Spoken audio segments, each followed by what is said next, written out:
Arguably joining us from Research Affiliates, the CEO and CIO, Chris Brightman, has got a really interesting analysis out on deficit spending and how it's choking our savings potential in America and more. Chris, thanks for being here with us on the Schwab Network this afternoon. Glad to be with you. And a good topic, too, because the market analysis right now is just which way semiconductors go on a daily basis. How come you're choosing to take a pretty broad look at the U.S. fiscal path? Is this kind of with the election coming up, you find appropriate to go down this road? Yeah, a while back, I took the view that I can't control, it's not my problem, I don't need to talk about this, but a conversation with my kids, these are people in their 30s, convinced me not to be so aloof and actually try to make a difference. So tell me the main thesis here. You called a stealth tax on prosperity, and from the top, it's federal debt as a percent of GDP. We're at 100%. I'll kind of like throw my first counterpoint out there already, which is that World War II, we got to 120%. Everything worked out fine long term. Yeah, we went through a severe period of financial repression where we had government controlling interest rates and keeping them well below the rate of inflation. One of the things that we didn't have in World War II was our debt held largely by other countries. Over a third of our debt is held by other countries. And it's not just that stock of debt, but all of the 7% of GDP and growing deficits, we rely on money for others. We're not saving anything in the United States. We're still investing at 5%, but 5% of GDP investing is less than half of what it was in the 1950s and 1960s. In the 1950s and 60s, we were saving and investing over 10, more like 11 to 12% of GDP. That's why growth was so strong during the latter half of the 20th century. Now we're only saving 5% and we're importing all of it. I would make note that in the George Stephanopoulos interview with Biden, he bragged about, as an accomplishment, begging South Korea to lend us the money to build a plant in the U.S. We have to do that because we just don't have any enough saving. You've got a chart that looks at the deficits crowding out national saving. Give me some definitions here. When you talk about business saving, like I think when you talk about personal saving, right, we get that, right? That's like the cumulative individuals and people. That's in the light green, and we're going through decade periods here back to 1950. Red bar is the federal surplus deficit, so that's below 0 as percent of GDP on the y-axis. Business savings, the blue shade. So walk me through kind of what's happening here generally as saving comes down.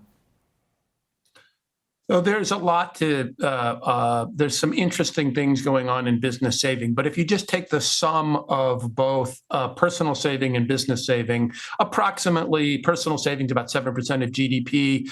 Business saving is about 3% of GDP. You sum them together and you get private saving, which is about 10% of GDP. That hasn't changed very much. What the problem is that our government went from nearly balanced budgets, essentially secularly balanced budgets. In a recession, we would run a deficit, and then in a recovery, we'd run a small surplus, and over time, our debt was manageable. That's not what's happened. Now we're running, during the 21st century, we've run 10% of GDP deficits cumulatively over the first 24 years of the 21st century. And right now we're running a federal deficit of 7% of GDP in a booming economy. Now, is there any... That is crowding out. That's taking... So we're saving, private saving is there, but all of that private saving is being consumed by government deficit spending. Is there any potential for any of the spending that we've put into the economy to create uplift in the economy such to ease this burden, or has that ship basically sailed? Like if we look particularly, obviously the the debt as a percent of GDP goes vertical during COVID. Is there any chance there's like lingering activity and potential behind that still that could help us out, or no? So just think about how this works. If you have debt to GDP of, say, less than 40%, as we had before the global financial crisis, then a little bit of growth in excess of real interest rates allows you to grow your way out of the problem. Maybe we could have done something like that in 2019, even when we had 75% debt to GDP and budget deficits of 5%. Would have been difficult at that point. But now debt to GDP is over 100%. Therefore, to address our 7% deficits, and again, this is 7% of GDP deficits in a booming economy with 100% of debt to GDP.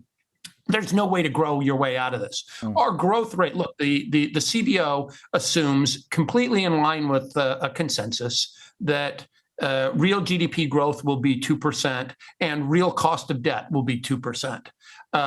Could we change those things? Well, I think given that our debt problem is going to be putting upward pressure on both inflation and a sovereign risk premium, the idea that lower interest rates are going to solve our fiscal hole is delusional. But could we grow more? Yes, I think we could, and I'll be explaining that in some future articles. If we get the gumption to do real and important immigration reform, we can reverse our depopulation and get the labor force growing again. Maybe if we're aggressive, we could get another 1% real growth through labor force growth.